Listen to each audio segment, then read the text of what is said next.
Maayong adlaw sa tanan. Shout out sa ating mga nanonood sa ating mga vlog, sa pagkukomento sa komento ninyo. Marami po salamat sa inyong suporta. God bless po.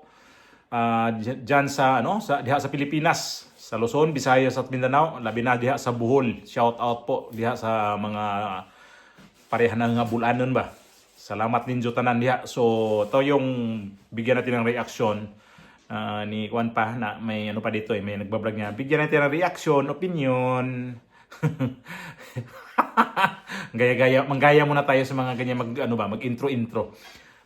Di nga ito yung itong si Bongbong Marcos. Mayroon pala tong sa Ilocos, mayroon din palang flood control na diyan, anomalya na mayroon din daw sabi ni Governor Chavit Singson. Mayroon daw din tong mga project sa Ilocos Norte na mga substandard. Malamang mayroon ding kung substandard, mayroon din tong mga overpricing at mayroon ding ghost project. Di natin alam. Malamang kasi magsama-sama na yan mga ganyang controversial, mga anomalya nga tawag diyan So, pasiunak kung diyan.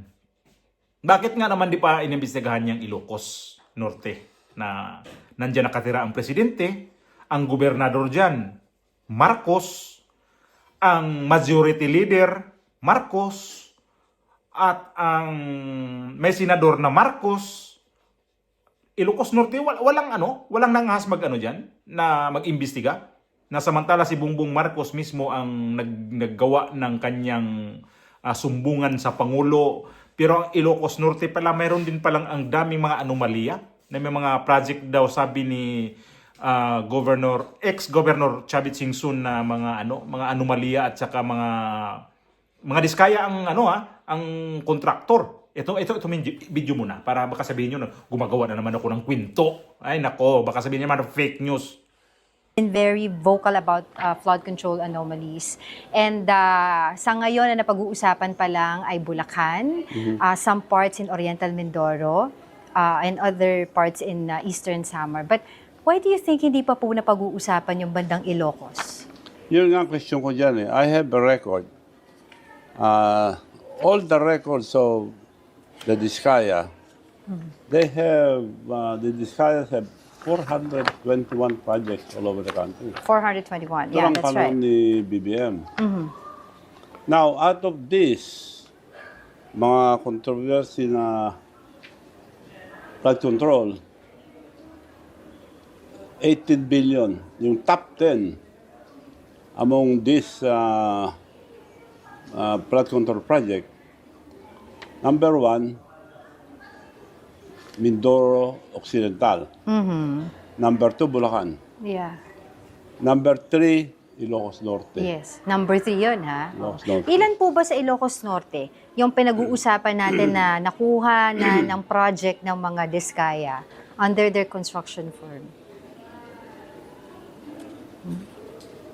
Kasi we would like to know, former governor, kung bakit po hindi pa napag-uusapan yung Ilocos.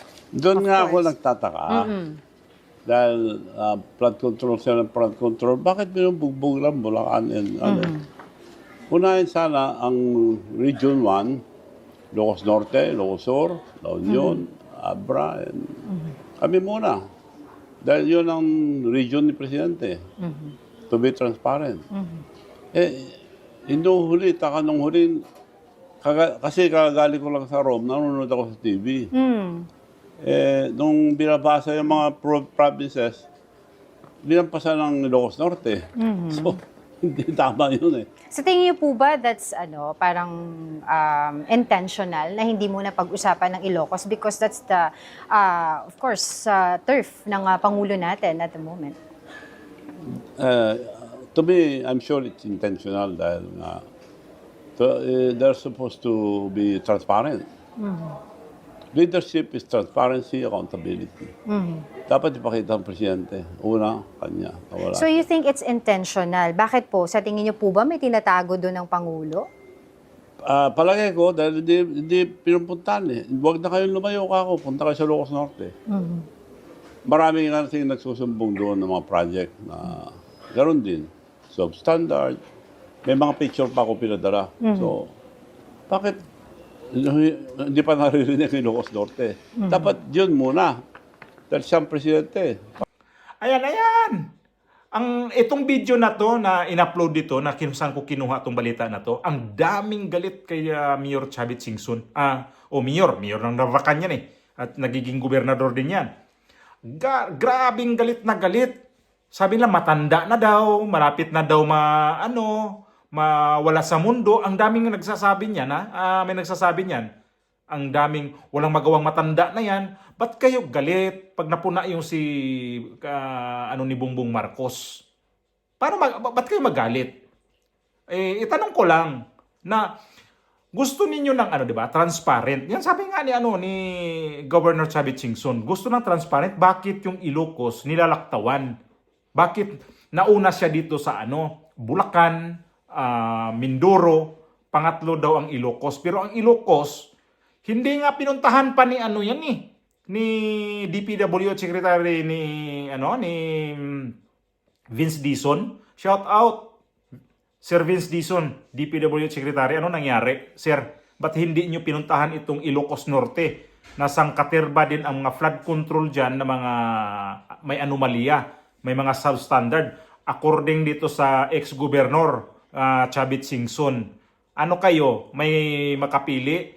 At itong sa House of Representatives, Sandro Marcos, swail ka talaga I-check nyo naman itong distrito mo.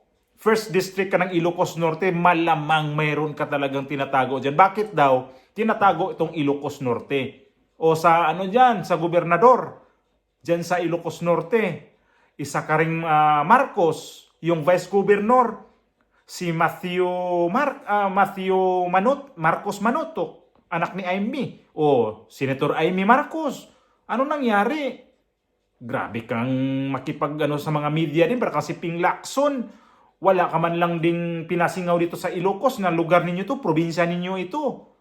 Ilocos Norte special mention to, pangatlo may mga pangatlo sa DPWH na maanumaliyang projects.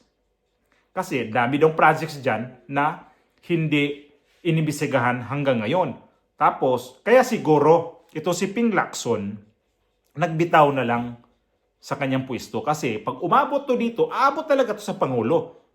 Tapos meron pang nagva-vlog niyan. Di ko na lang babanggitin din, napanood ko na lang. Kasi wala na daw ibang target ngayon. Kasi na-target na daw, ang una daw si Saldico. Sunod, na si Martin Romualdez. At hindi daw papayag ang mga DDS pag hindi ikalad ka rin itong si Bongbong Marcos. Talaga naman probinsya nga niya, itong vlogger na to, probinsya nga niya, hindi nga niya papaimbestigahan. Sayang yung yung isumbong sa Pangulo. May hawak na resibo itong si ex-governor Chavit Singson na ang daming kurakot dyan sa Ilocos Norte. Tapos sa mga balita, hindi ganyan May pasulyap lang tong balita sa La Union. Ang La Union, pinuntahan na yan ni DPWH Secretary Vince Dizon, pero ang Ilocos hindi siya tumuloy dyan. Sa Bulacan, itong Pampanga, mayroon din yan. May isang congressman dyan, ang dating presidente, nagsip-sip ngayon dito kay Bongbong Marcos. Nakita ko nung isang araw, grabe ang kanya pag-speech. Kaharap ang mga AITA. Kung ano nangyari nito, mukhang bumaliktad na to si Hilo Garci. Kasi grabe ang kanyang papuri sa presidenteng Bongbong Marcos. Kung alam ko na to, kung bakit to siya puring-puri dito kay Mr. Ngiwi. Kasi palagay ko mayroon din tong controversial sa kanyang distrito. Hindi pa naman sumingaw sa kanyang distrito ngayon. Kapag sumingaw ito, kaya bumaliktad ka. Dati, sobra kang sip-sip sa mga Duterte. Ngayon, dito ka naman kay Bongbong Marcos. Ay talaga nga naman ang politika sa Pilipinas, no? Etong si Hilo Garci, ang bilis nagbaliktad ng Akala ko nga nito neutral lang ito. Pero, ngayon ng nakarang araw, nakita ko nga yung video niya na grabe, Mr. President! Para pa yung Bugs Bunny pa yung ipin niya. So, Bongbong Marcos, yung yung probinsya ninyo, Ayusin nyo na yan. Huwag ka naman puro ka na lang turo ng sa ganitong lugar. Ay, kailangan yan yun yan. Hindi pwedeng managot. Hindi pwedeng mag-resign lang. Ikaw, mananagot ka rin dito. Yung ano mo ngayon, yung ginagawa mo ngayon na yung committee ba? Ano bang tawag niyan? Yung ICI. Nako, mukhang isa ka rin sa mga imbestigahan yan. Kasi, kasama ka naman talaga dyan eh. Yung probinsya mo kasama, hindi nyo alam yan. Presidente ka eh. Dapat kasi, tama yung sinabi ni Governor Chavit Singson, kapag ka, transparent, o talagang ipapakita mo sa mga tao, unahin mo yung lugar mo, probinsya mo. Huwag yung makapili ka sa ibang lugar. O nakikita ko nga eh, nag-inspection ka dito sa Bulacan, nag-inspection ka sa Mindoro, umabot ka ng Mindoro. Tapos ito si Vince Dizon, nakarating na ng Mindanao, dito sa mga provinces sa Davao. Tapos ang pagbintangan sa mga walang utak, Davao City yan. Tapos ang nambalita, Davao de Oro. Tapos i-counted nila, ipasok nila sa Davao City. Hoy, ang layo niyan ha. Ang Davao City yan. Di yung Davao de Oro, hindi yung Davao del Norte. Probinsya yan, mga yan. Hoy, hindi na yan sakop sa mga Duterte. Davao del Norte, Davao del Sur, Davao de Oro, Davao Occidental.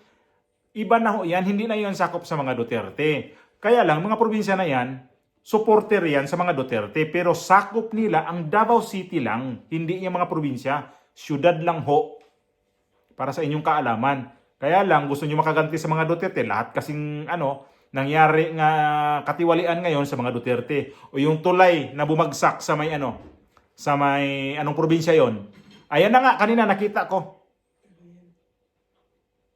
Nakita ko kanina, sisi sa mga Duterte. Kasi 2015 ba yung nag-umpisa? Tapos natapos 2025? Sisi ang mga Duterte. Mayroon akong comment doon sa mga nakita kong balita na yon. Nung maya-maya nakita ko na sa social media, ay ang mga comment, Duterte pa din ang pinagbintangan. Wala ang kasalanan si Marcos. Diyos por santo. Diyos mio. Ay nako po, Pilipinas. Kailan kaya to titino? Ay nako naman. Titino kaya talaga to o laging magulo ito? Ganun na to eh, para na tong ang Pilipinas ngayon, para tayong mga priso sa Pilipinas na kanya-kanyang brigada. Kapag brigada ito, sige, awayan yung brigada na to. Yung Sputnik Gang, parang gano'n na ang Pilipinas eh. Ang Mindanao, kapag mga Marcos, sige, tirahin natin to. Mga Ilocos, tirahin ang mga Duterte. Gano'n na. Ang kung sino ang hari ng silda. Yan na ngayon ang aabangan natin kung sino talaga. Nakakaano na. Kaya lang, itong ICI ngayon, imbestigahan nyo itong Ilocos Norte. Imagine kasabwat pala itong mga Marcos din dito Presidente. Basta mga Marcos, sa inyo yan Kailan ba nabigay sa ibang apelyido yung Davao del Norte, Davao City, Duterte talaga yan. Itong Ilocos Norte, kailan ba naibigay sa iba yan? Ng ibang mga apelyido, sa inyo lang din yan Sa tagal nyo ng panahon, pues ngayon, imbestigahan nyo na para makita talaga namin na transparent tayo dito. Accountability ang hanap natin. Unahin ang region ni Bongbong Marcos at saka ni Sandro Marcos.